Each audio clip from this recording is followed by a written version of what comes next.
Rich people who say money doesn't buy happiness are lying to keep you from competing with them. And poor people who say money doesn't matter are lying to make themselves feel better about staying poor. Both groups have a vested interest in keeping you confused about the relationship between wealth and joy, because the truth would force everyone to admit they've been doing it wrong their entire lives. The wealthy don't want you to know that their money could buy happiness if they knew how to use it correctly. And the poor don't want you to know that their happiness would be enhanced if they knew how to create wealth responsibly. There was a man who owned 17 luxury cars, 3 mansions, and a bank account that could fund a small country for a year.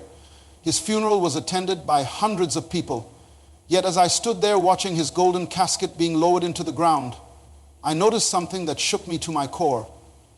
His own children stood there with dry eyes and faces that showed relief rather than grief. This man had everything money could buy, but he died alone, bitter, and despised by the very people who should have loved him most. But here's what made this story even more powerful. Standing right beside me at that funeral was Thomas, the man's gardener for 30 years.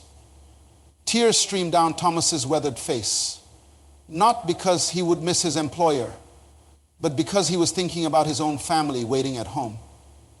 Thomas earned barely enough to pay his bills, lived in a small apartment, and drove a car that was older than some people at the funeral. Yet this man radiated a joy and contentment that money could never purchase as I walked away from that cemetery. A question burned in my mind that would change everything I thought I knew about success. Why do some people have all the money in the world but live in misery, while others have very little but experience true abundance? Why do we see millionaires taking their own lives while people with modest incomes wake up every morning grateful to be alive? The answer to this question is not what most people think. Most people believe you have to choose between being wealthy and being happy. They think money corrupts happiness, or that happiness means accepting poverty. But both of these beliefs are lies that keep people trapped in mediocrity. I've studied successful people for decades, and I can tell you with absolute certainty that the wealthiest and happiest people on earth understand something that most people never learn. They understand that true wealth is not just about having money in your bank account. True wealth is about having money and having meaning. It's about having financial abundance and emotional fulfillment. It's about being rich in your pocket and rich in your soul. The problem is that most people approach wealth and happiness like they're oil and water that can never mix. They think if you want to be wealthy, you have to sacrifice your happiness, work 18 hours a day, neglect your family, and become cold and calculating. Or they think if you want to be happy, you have to accept being poor, reject ambition, and convince yourself that money doesn't matter. Both approaches lead to the same destination, a life of incompleteness. The millionaire at that funeral was incomplete because he had money without meaning. Thomas was incomplete because he had meaning without money. But what if I told you that you don't have to choose? What if I told you that the most successful people in history understood how to have both? When you look at people who are truly wealthy and truly happy, you discover they think differently about money than everyone else. They don't see money as evil, and they don't see poverty as noble. They see money as a tool that amplifies who you already are. If you're selfish, money makes you more selfish. If you're generous, money makes you more generous. If you're fearful, money makes you more. If you're confident, money makes you more confident. This is why some people get money and become miserable, while others get money and become more joyful. It's not the money that determines your happiness. It's who you are when you get the money. Most people spend their entire lives chasing money, thinking that once they get enough of it, they'll finally be happy. But money earned without character development only magnifies your problems. Have you ever noticed that people who win the lottery often end up more miserable than before they won? It's because they got money without getting the mindset that sustains both wealth and happiness. On the other hand, some people reject the pursuit of wealth entirely, thinking that wanting money makes them greedy or shallow. They convince themselves that being poor is somehow more spiritual or noble. But poverty doesn't make you noble. Poverty just makes you poor. And when you're poor, you can't help yourself. And you certainly can't help others. The truth is that money is neutral. It's not good or evil. It's simply a resource that flows toward people who understand how to create value for others. And happiness is not dependent on how much money you have or don't have. Happiness comes from living in alignment with your purpose and contributing something meaningful to the world. When you understand these principles, you realize that wealth and happiness are not competitors fighting for space in your life. They are partners that work together to create a life of complete success. The wealthy and happy person creates value for others, which generates money. The money gives them freedom and resources to create even more value, which brings deep satisfaction and joy. This is the secret that changed everything for me. And it's the secret that can change everything for you. You don't have to choose between being wealthy and being happy. You can have both. But first, you have to understand that true wealth is not just about accumulating money. True wealth is about becoming the kind of person who can handle money responsibly while maintaining joy, relationships, and meaning in life. The question is not whether you deserve to be wealthy and happy. The question is whether you're willing to become the person who can sustain both wealth and happiness without losing either one. Now, let me tell you what most people don't understand about wealth. Most people think being rich and being wealthy are the same thing. They are not. Being rich means you have money. Being wealthy means you have value. Rich people can lose everything overnight. Wealthy people rebuild even faster than they lost it, because they understand something rich people never learned. There was a woman named Elena who lived in my neighborhood years ago. She was a single mother working 2 jobs just to keep food on the table for her 3 children.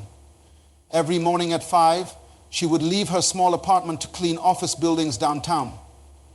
Every evening, she would come home and start cooking meals in her tiny kitchen, not just for her family, but for other families in the building who were struggling just like her at first. People thought Elena was crazy. Here she was, barely making ends meet, and she was giving away free meals to others. Her own sister told her she was being foolish, that she needed to focus on her own problems. But Elena understood something that most people never figure out. She understood that the way to wealth is not by hoarding what little you have, but by creating value for others, even when you have nothing. Word spread about Elena's cooking. The aroma of her homemade meals filled the entire apartment building every evening. Soon, working parents started asking if they could pay her to cook for their families too. Elena realized she had stumbled onto something powerful. She was solving a real problem for real people, and they were willing to pay for that solution within 6 months. Elena had quit both of her cleaning jobs and was running a full-time catering business from her kitchen. Within 2 years, she had moved to a larger apartment with a commercial kitchen. Within 5 years, she owned 3 restaurants and employed 47 people. Elena went from poverty to prosperity, not by chasing money, but by creating value. But here's the most important part of Elena's story. Even when she became wealthy, she never lost her joy. She never became bitter or greedy or selfish. Why? Because her wealth was built on a foundation of service to others. Her money came from making other people's lives better. So the money enhanced her happiness instead of corrupting it. This is the difference between being rich and being wealthy. Rich people focus on getting money. Wealthy people focus on creating value. Rich people ask, how can I make more money? Wealthy people ask, how can I solve more problems? Rich people see money as scarce and hoard it. Wealthy people see opportunities as abundant and share their knowledge. Money always flows toward value. This is a law as predictable as gravity. If you want money to flow toward you, you must become valuable to other people. You must solve problems that others cannot solve. You must meet needs that others cannot meet. You must create solutions that others cannot create. Most people get this backwards. They think they need money first, and then they'll create value. But that's like trying to harvest before you plant. Value creation always comes before money multiplication. The money is simply the reward the marketplace gives you for creating value. This is why some people can start with nothing and build empires, while others can inherit millions and lose it all. It's not about how much money you start with. It's about how much value you can create. Elena started with nothing but a desire to help others, and she built a fortune. The millionaire at the funeral started with everything and died miserable because he never learned to create value for others. When you understand this principle, it changes everything about how you approach money. You stop seeing money as something you chase and start seeing it as something that chases you when you create enough value. You stop competing with others for a limited supply of money and start collaborating with others to create unlimited value. The wealthiest people in the world are not the greediest people in the world. They're the most valuable people in the world. They have learned to solve problems that millions of people have. They have learned to create products and services that make other people's lives better. They have learned to add value to every situation they enter. This is why true wealth brings happiness instead of misery. When your wealth comes from serving others. Every dollar you earn represents someone whose life you made better. Every dollar in your bank account is proof that you created value in the world. This kind of wealth doesn't make you feel guilty or empty. It makes you feel fulfilled and purposeful. But when your riches come from taking advantage of others, from cutting corners, from being selfish and greedy, every dollar you earn represents someone you hurt or cheated. This kind of money feels dirty because it is dirty. It doesn't buy happiness because it wasn't earned through value creation. The foundation of true wealth is value creation through service to others. When you build your wealth on this foundation, the money enhances your joy instead of stealing it. But now I need to tell you about the greatest enemy of both wealth and happiness. It's not lack of education. It's not lack of opportunity. It's not even lack of money. The greatest enemy of wealth and happiness is the scarcity mindset. And it will destroy your chances of having either one. Let me tell you about two brothers I knew, James and Robert. Their father owned a small farm that had been in the family for 3 generations. When the old man died, he left the farm to both sons equally. Same land, same equipment, same opportunities, same starting point. But 5 years later, one brother was thriving while the other was bankrupt and bitter. James, the older brother, looked at that inheritance and saw problems everywhere. He saw the old equipment that needed repair. He saw the debt his father had left behind. He saw the big corporate farms that were taking over the industry. He saw all the reasons why farming was getting harder and less profitable. James spent his days complaining about the government, the weather, the economy, and anyone else he could blame for his struggles. And Robert, the younger brother, looked at the same inheritance and saw possibilities everywhere. He saw land that could grow different crops. He saw equipment that could be upgraded gradually. He saw neighbors who needed fresh produce. He saw opportunities that others were missing. Robert spent his days figuring out solutions, building relationships, and creating value for his community. Within 3 years, James had sold his half of the farm at a loss and was working for someone else, angry and resentful about how unfair life had treated him.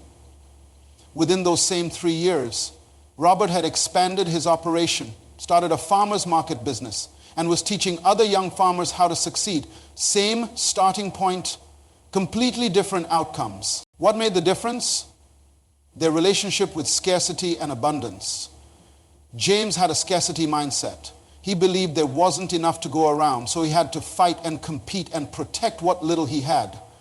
This mindset made him fearful, angry, and suspicious of others. It made him focus on problems instead of solutions, on lack instead of possibilities. Robert had an abundance mindset. He believed there was enough for everyone, so he could collaborate and share and help others succeed. This mindset made him optimistic, creative, and generous with others. It made him focus on opportunities instead of obstacles, on possibilities instead of limitations. Here's what most people don't understand about money and happiness. Your mindset about scarcity and abundance doesn't just affect how much money you make. It affects how much joy you experience. Scarcity thinking makes you miserable even when you have money because you're always afraid of losing it. Abundance thinking makes you joyful even when you don't have much money because you're always confident you can create more. The scarcity mindset tells you that if someone else succeeds, there's less success available for you. So you become jealous and competitive and resentful of other people's achievements. The abundance mindset tells you that when someone else succeeds, they prove that success is possible. And they might even help you succeed too. So you become supportive and collaborative and inspired by other people's achievements. The scarcity mindset tells you to hold on to money tightly because there might not be more coming, so you become stingy and fearful and unable to enjoy what you have. The abundance mindset tells you to use money wisely because you can always create more value and attract more resources. So you become generous and confident and able to enjoy both giving and receiving. This is why you see poor people who are generous and happy and rich people who are stingy and miserable. It's not about how much money you have. It's about your relationship with money. Scarcity thinking makes any amount feel insufficient. Abundance thinking makes any amount feel like a foundation for creating more. When you operate from abundance, you attract both wealth and happiness because you're not afraid to take the risks that create wealth, and you're not afraid to enjoy the rewards that create happiness. When you operate from scarcity, you repel both wealth and happiness because you're too afraid to take the risks that create wealth, and you're too worried to enjoy the rewards that create happiness. You think the happiness equation is simple. Gratitude plus abundance thinking equals joy, regardless of your current circumstances. Joy plus value creation equals wealth that enhances rather than diminishes your happiness. Now that you understand the foundation of true wealth and the mindset that supports both wealth and happiness, let me give you the practical formula that turns understanding into results. This is not theory. This is the actual process that transforms ordinary people into extraordinary successes. There was a young man named Anthony who came to one of my seminars 5 years ago. He was 28 years old, working at a music store for minimum wage and struggling to pay rent on a studio apartment. Anthony had talent as a musician, but he was making the same mistake that keeps most talented people poor. He was trying to do what he loved instead of loving what people needed. Anthony spent his evenings writing songs that he thought were beautiful, recording them in his bedroom and posting them online, hoping someone would notice his talent. He was focused on his gift instead of focusing on how his gift could serve others. He was creating music that pleased him instead of music that solved problems for other people. During the seminar, I taught Anthony the 3 elements of the wealth creation formula. First, you must find your purpose-driven work. This means identifying the intersection between what you're good at, what you enjoy doing, and what people actually need. Second, you must think strategically about how to deliver maximum value to the maximum number of people. Third, you must take consistent action toward building systems that work without you. Anthony went home and completely changed his approach.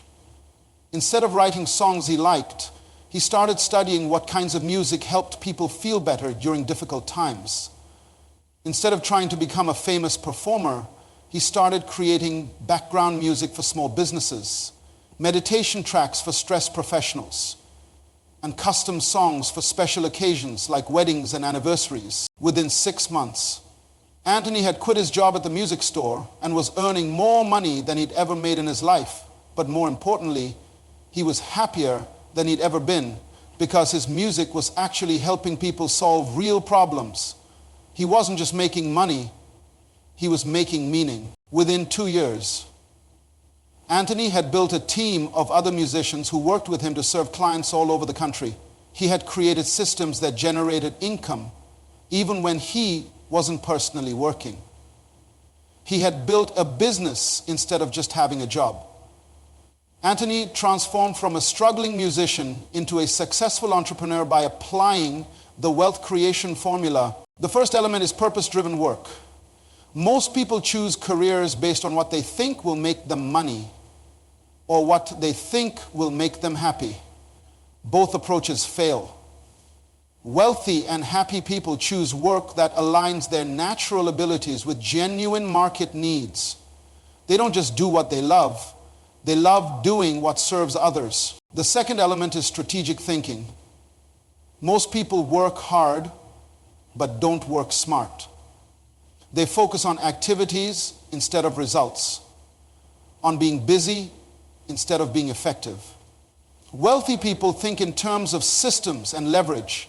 They ask how they can serve more people with less personal effort. They build processes that multiply their impact. The third element is consistent action. Most people have great ideas, but poor execution. They start projects but don't finish them. They get excited about possibilities but give up when things get difficult. Wealthy people understand that success is not about having perfect plans. Success is about taking imperfect action consistently until the results improve. When you combine these three elements, something powerful happens. Your work becomes fulfilling because it's aligned with your purpose. Your income grows because you're creating genuine value for others. Your time becomes more valuable because you're building systems instead of just trading hours for dollars. But here's the secret that most people miss. The wealth creation formula only works when you apply it with the right mindset. You must approach it from abundance instead of scarcity, from service instead of selfishness, from long-term thinking instead of short-term gratification. The formula is simple, but the mindset makes all the difference.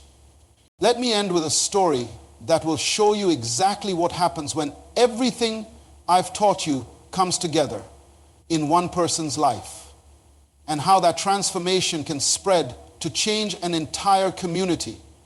3 years ago, I visited a small village called Riverside Valley, tucked away in the mountains where most people had lived the same way for generations. The main industries were a small lumber mill and seasonal farming, and most families struggled to make ends meet.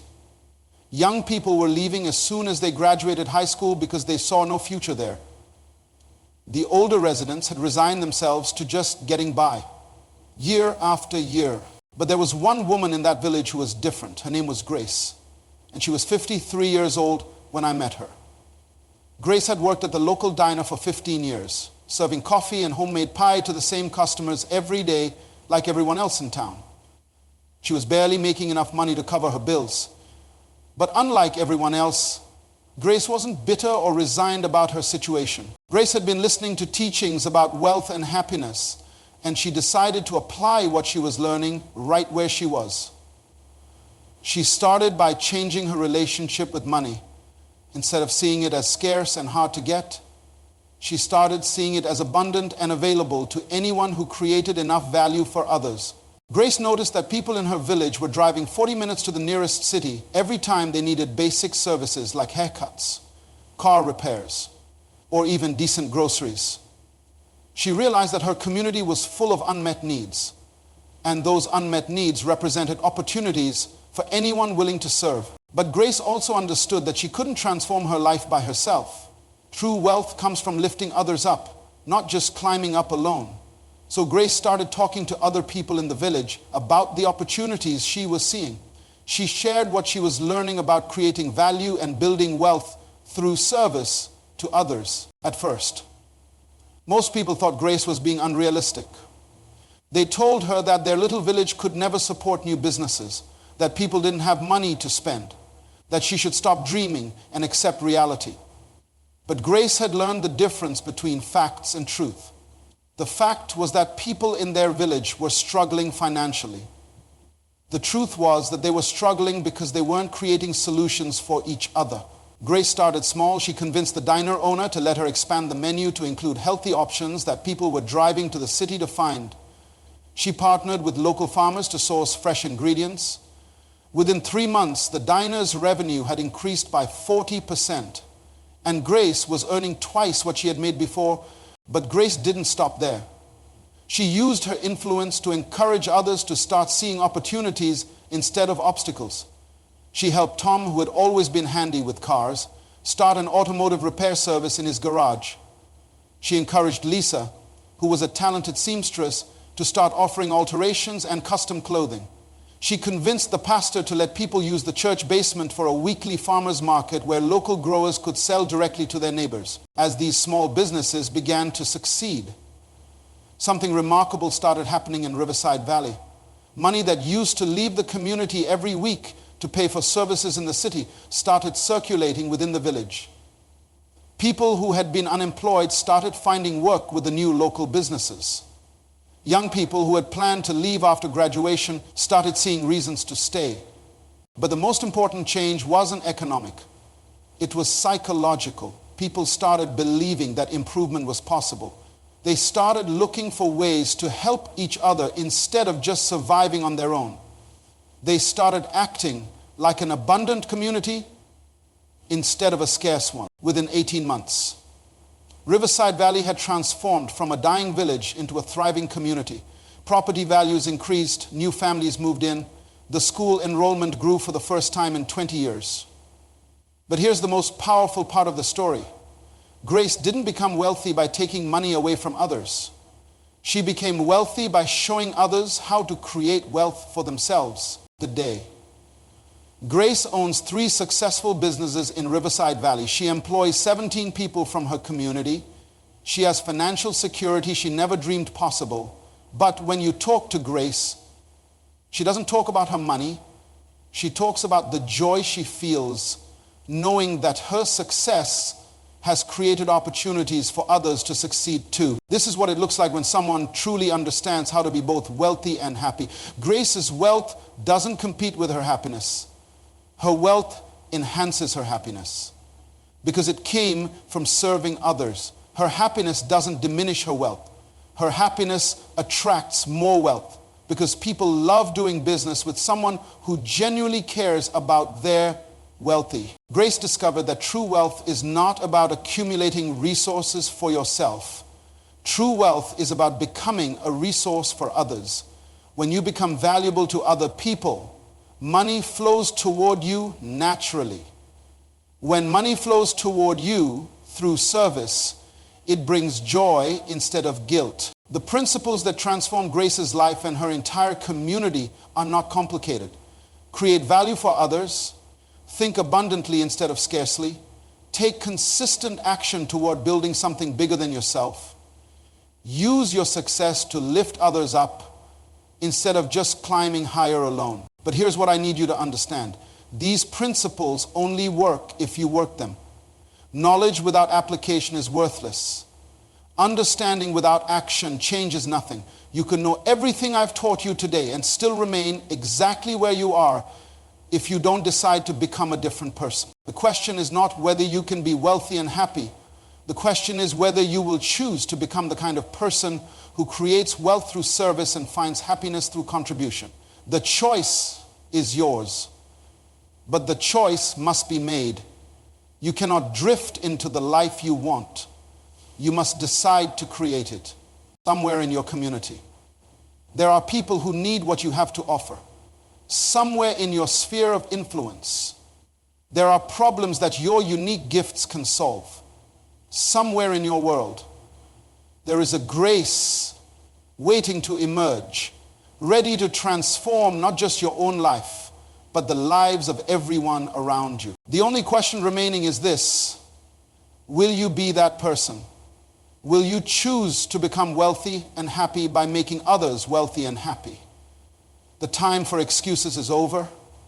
The time for transformation is now.